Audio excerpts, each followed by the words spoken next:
Welcome to the Slop Farm. Enjoy the video. You start by opening Outlook and signing in. Make sure you use the account that holds the calendar you want.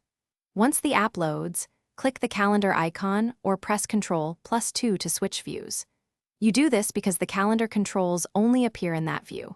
If you manage multiple accounts, choose the correct mailbox in the left pane before proceeding. This ensures events save to the right calendar and prevents cross-account confusion. Once done, create an event by clicking New Event or double-clicking a time slot. This opens the event form. You should name the event, set location, pick start and end times, and choose a reminder so you don't miss it. Make sure to add attendees and set recurrence if it repeats. This triggers invitations and keeps schedules synced. Use the description field for agenda items or links so participants know what to prepare.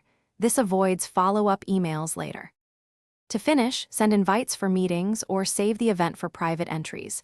You need to click Send for attendees to receive invites. If others need ongoing access, share the calendar or publish it and set permissions. This keeps everyone coordinated.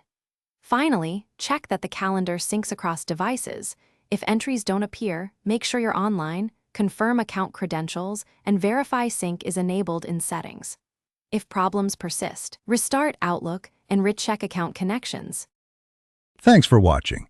Consider subscribing if we helped you today.